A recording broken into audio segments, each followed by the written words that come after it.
මම හෑන්ඩ් ස්ටිෆ්නස් එක ගැන වීඩියෝ එකක් කලින් කරා. ඒකේ ඔයාලට ගොඩක් ප්‍රශ්න අහලා තිබුණා. ගොඩක් අය බලලා තිබුණා. අද කරන්නේ ඒ හෑන්ඩ් ස්ටිෆ්නස් නැත්නම් අතේ තද ගතියට කරන වීඩියෝ මාලාවේ දෙවෙනි කොටස. පළවෙනි වීඩියෝ එකේදී මම කියලා දුන්නා හෑන්ඩ් ස්ටිෆ්නස් කියන්නේ මොකක්ද? ඒක ඇති වෙන්නේ කොහොමද? ඒකේ රෝග ලක්ෂණ මොනවද? අඳුනගන්නේ කොහොමද වගේම ගෙදරදීම කරගන්න පුළුවන් ෆිසියෝതെරපි එක්සර්සයිසස්. අද මම ඔයාලට කියලා දෙනවා මේකේ ගෙදරදිම කරගන්න ෆිසියෝതെරපි එක්සර්සයිසස් වල දෙවෙනි කොටස. ඒ කියන්නේ මම පළවෙනි වීඩියෝ එකේදී කිව්වා සති දෙකක් මම කියපු එක්සර්සයිසස් කරන්න කියලා. ඊට පස්සේ ඒ සති දෙකෙන් පස්සේ දෙවෙනි කොටස මම දානවා කියලා. අන්න ඒ කොටස තමයි මම අද ගෙන්නේ.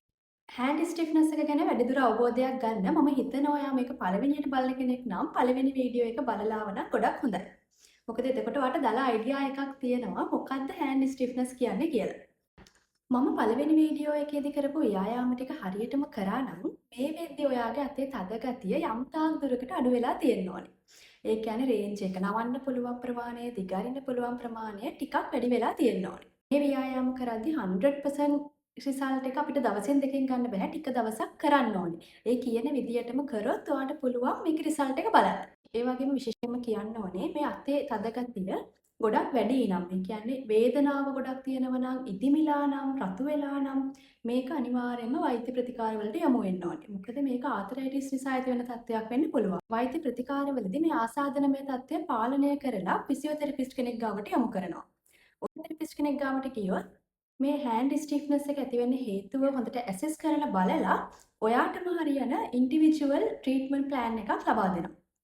එතකොට මෙතෙන්දී ඔයාගේ වේදනාව වැඩි නම් මුලින්ම අපි කරන්නේ වේදනාව අඩු වෙන්න කරන ප්‍රතිකාරය. කියන්නේ IR තෙරපි වෙන්න පුළුවන්, වැක්ස් තෙරපි වෙන්න පුළුවන්. ඒ අදාළ ප්‍රතිකාරය ඔබට සුදුසු විදියට තෝරලා ඒක කරලා තමයි ව්‍යායාම වලට යොමු කරන්නේ. හැබැයි තාම ඔයාට ලොකුවටම වේදනාවක් නැත්නම් උදේට නැගිටිද්දි තද ගතියක්, පොඩි ස්ටිෆ්නස් එකක් දැනෙනවා නම්, ඒ වගේම ඔයාට ඉවසන්න බැරි වේදනාවක් නැත්නම් මෙන්න මේ ව්‍යායාම මම කියන විදියටම හරියටම කරොත් දිනපතා ඔයාට පුළුවන් මේකෙන් අනිවාර්යයෙන්ම රිසල්ට් එකක් ගන්න. අපි දැන් යමු අපේ එක්සර්සයිසස් වලට. අපි පළවෙනි දවසේ කරේ range of motion exercises නැත්නම් stretching exercises. stretching කියන්නේ මාංශ පේශී අපේ තද වෙලා තියෙන මාංශ පේශී කණ්ඩරා ඒ වගේ දේවල් දීමකට ලැක් කිරීම. එතකොට අර තද වෙලා තියෙන ටික හොඳට ඇදිලා stretch වෙලා එනවා. ලිහිල් වෙලා එනවා. ඊළඟට අපි කරා range of motion exercises. ඒ කියන්නේ දැන් stretch කරපු මාංශ පේශී කණ්ඩරා බන්ධනී වලින් අපේ චලනය වැඩි කරගන්න විදිය. ඒ කියන්නේ අපි නවන්න පුළුවන් ප්‍රමාණය, දිගාරින්න පුළුවන් ප්‍රමාණය වැඩි කරන ව්‍යායාම අපි කරා. දැන් මෙන්න මේ ව්‍යායාම දෙවර්ගයම ඔයා මේ වෙද්දි සති දෙකක් වගේ කාලයක් කරලා තියෙන්න ඕනේ. අද මම කරන්නේ ස්ට්‍රෙන්තනින් පාර්ට් එක. ඒ කියන්නේ දැන් අපේ දිග ඇරිලා හොඳට ලිහිල් වෙලා තියෙන මාංශ පේශී තවදුරටත් ශක්තිමත් කිරීම. එතකොට මේ මාංශ පේශී නැත්නම් මසල්ස්, ලිගමන්ට්ස්, ටෙන්ඩන්ස් හොඳට ශක්තිමත් වෙලා අපේ චලන හැකියාව වැඩි කරනවා. අපිට අල්ලගන්න පුළුවන් ප්‍රමාණය, බරක් උස්සගන්න පුළුවන් ප්‍රමාණය හොඳට වැඩි කරන්න තමයි මෙන්න මේ එක්සර්සයිසස් අපි කරන්නේ. අපි යමු අපේ පළවෙනි ස්ට්‍රෙන්තනින් එක්සර්සයිස් එකට. මෙතෙන්දී මුලින්ම ඕනේ උණු වතුර බෝල් එකක්. මම කලිනුත් ඔයාලට කිව්වා උණු වතුර බෝල් එකකට ලුණු ටිකක් දාලා දෙකම එකේ විනාඩි 10ක් දාගෙන ඉඳලා තමයි එක්සර්සයිස් එක කරන්න ඕනේ කියලා. ඒ වගේම මෙතෙන්දිත් එහෙමයි උණු වතුර බෝල් එකට අත් දෙක දාගෙන ඉඳලා උනත් කරන්න පුළුවන්. දාලා විනාඩි 10ක් ඉඳලා උනත් මේ ව්‍යායාම කරන්න පුළුවන්. මේ වගේ පොඩි ටවල් එකක් ගන්න ඕනේ ඔයා. මේක ඔයාලට වතුරේ දැම්ම. ඒ කියන්නේ අත් දෙක වතුරේ දාගෙන ඉන්න ගමන් උනත් කරන්න පුළුවන්. නැත්නම් අත් දෙක වතුරේ දාගෙන ඉඳලා ඊට පස්සේ එළියට අරගෙන උනත් මේක කරන්න පුළුවන්. මේ විදියට ටවල් එක වතුරට දාලා හොඳට අත් වලින් අඹරන එක තමයි කරන්නේ. මේ පැත්තටයි හොඳට අත් දෙකෙන් අඹරනවා. අපි හිතමු යාට මේව කරද්දි වේදනාවක් එනවා නම් වේදනාවත් එක්ක එක්සර්සයිස් කරන්නේ නැහැ. ඒක මම විශේෂයෙන්ම කියන්න ඕනේ. වේදනාවත් එක්ක කිසිම ව්‍යායාමයක් කරන්නේ නැහැ. වේදනාව අඩු මට්ටමට තමයි කරන්නේ. ඔයාට මීට එහා යද්දි වේදනාව වෙනව නම් එච්චර එහාට යන්න ඕනේ නැහැ. ඔයා සාමාන්‍ය මට්ටමින් තද කරන එක කරන්න. ටික දවසක් මේක කරන් යද්දි ඔයාටම දැනේ ඔයාට මිරිකන්න පුළුවන් ප්‍රමාණය වැඩි වෙනවා කියලා. අන්න එතකොට ඔයාට පුළුවන් ටික ටික වැඩි කරන්න. අත් දෙකටම 25 වතාවක් විතර අනිවාර්යයෙන්ම මේක කරන්න ඕනේ. දැන් අපි යමු දෙවෙනි ව්‍යායාමයට. දෙවෙනි ව්‍යායාමයේ මෙන්න මේ වගේ බෝල් එකක් ඕනේ වෙනවා. අපි කරන්නේ බෝලය අපේ අතින් තදින් මිරිකීම. ගොඩාක් තද බෝලයක් ගන්න ඕනේ නැහැ. මේක Tamanට පුළුවන් මට්ටමට තද කරන්න පුළුවන් වෙන බෝලයක් ගන්න. රබර් බෝලයක් වගේ ගන්න වැඩිය හොඳයි.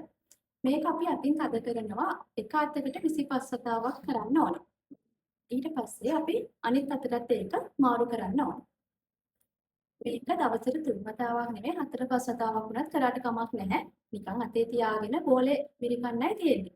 අපි හිතුවට මේක හරි පොඩි එක්සර්සයිස් එකක් කියලා මේකෙන් වෙන වැඩේ ලොකු වැඩක්.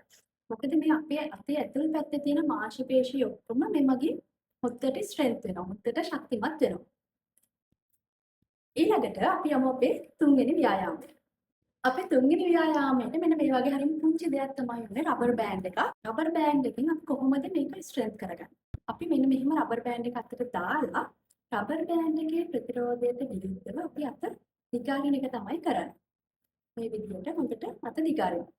මේකත් එක අතකට 25 වතාවක් අනිවාර්යයෙන්ම කරන්න. මේක අත් දෙකටම කරන්න 25 25 ඒ කියන්නේ 50. දැන් ටික දවසක් කරද්දි මේක හරියම ඊසි වගේ වැඩක් වෙයි ඔයාට. මේක කරන්න ලේසි වගේ හිතෙයි. එතකොට ඔයාට පුළුවන් මෙන්න මේක රබර් බෑන්ඩ් එක දෙපොට දාලා එතන පට දෙකක් කරලා පොඩක් ස්ට්‍රෙන්ත් එක වැඩි කරලා ඒ ව්‍යායාමය අර විදිහටම කරන්න. එතකොට පොඩක් ස්ට්‍රෙන්ත් එක වැඩි. මේක එකපාර කරන්නේ නැහැ. මේක අර පුළුවන් වෙන්න තමයි චුට්ට චුට්ටි ස්ට්‍රෙන්ත් එක වැඩි කර කරන්නේ. එතන ඔයාලට හොඳට තේරුණා කියලා. මේ ව්‍යායාම හරියට දවසට 3 වතාවක් 25 වෙන්න මම කියපු වාර ගානම හරියටම කරන්න ඕනේ. ව්‍යායාම කරන්න කලින් අනිවාර්යයෙන්ම උණු වතුර බෝල් එකේ අත දාගෙන ඉන්න ඕනේ. ඊට පස්සේ කර යුතු සහ නොකළ යුතු මොනවද කියලා මම කියන්නම්. කලින් වීඩියෝ එකෙත් මම දැනුවත් කරා වගේම මේකෙදි තාම අපේ මසල්ස් එච්චරම ශක්තිමත් වෙලා නැහැ. එතකොට අපිට බැහැ ලොකු බර දේවල් අතින් තාම කරන්න. අපේ අත තව හොඳට ස්ට්‍රෙන්ත් වෙන තව ටික කාලයක් අපිට යන්න. මේ ව්‍යායාම අද කරන හෙට අපේ රිසල්ට් එක ගන්න බෑ. මාස 2ක් 3ක් 4ක් යද්දී ඔයාටම දැනේ ඔයාගේ අත කොච්චර ශක්තිමත් වෙනවද කොච්චර නවන්න පුළුවන් දිගරින්න පුළුවන් ප්‍රමාණය වැඩි වෙනවද කියලා.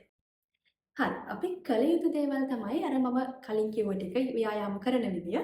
අපි නොකළ යුතු දේවල් තමයි බර උස්සන ඒවා අතින් repetitive movements එක දිගට මොනවා හරි කපනවා නම් එක දිගට මහනවා නම් පොඩි රෙස්ට් එකක් ගන්න ඕනේ. තව දෙයක් කියන්න ඕනේ දැන් ඔයාට පොඩි ඇක්ටිවිටීස් ගෙදරදීම කරන්න පුළුවන්. පොල් මිටි කරන ඒවා, කුල කුලි කරන ඒවා මෙන්න මේ වගේ දේවල් ඔයාට හරි වැදගත්. මේ කරන ව්‍යායාම වල වෙනත් ප්‍රශ්නයක් තියෙනවා මගෙන් අහන්න. මම මේ හැම ප්‍රශ්නයකටම මම පුළුවන් විදියට හැකි ඉක්මනින් පිළිතුරු දෙන්න උත්සාහ කරනවා. ඒ වගේම ඔයාලගේ සජෙෂන්ස් තියෙනවා මට දාන්න අනිවාර්යෙන්ම. මෙන්න මේ ටොපික් එක කරා නම් හොඳයි, මේ රෝගය ගැන කිව්ව නම් හොඳයි වගේ ඒවා. එතකොට මට පුළුවන් ඉස්සරහ වීඩියෝස් වලට අයිඩියා එකක් ගන්න. ඉස්සරහටත් මාත් එක්ක රැඳිලා ඉන්න. මේ channel එකෙන් මම තවත් රෝග ගොඩක් ගැන, ඒ වගේම ෆිසියෝതെරපි ප්‍රතිකාර ගැන, මේකේ වැදගත්කම ගැන මම ඔයාලව දැනුවත් කරන්න බලාපොරොත්තු වෙනවා. ඉතින් මම හැමදාම කියනවා වගේ අපේ සතුට තියෙන්නේ අපේ නිරෝගීකම මත. ඉතින් මේ වීඩියෝ එක බලලා තව කෙනෙක්ටත් බලන්න ෂෙයා කරන්න, ලයික් කරලා, සබ්ස්ක්‍රයිබ් කරලා තියාගන්න. මේ channel එක ඔයාලට ගොඩක් ප්‍රයෝජනවත් channel එකක් වේවි. bye.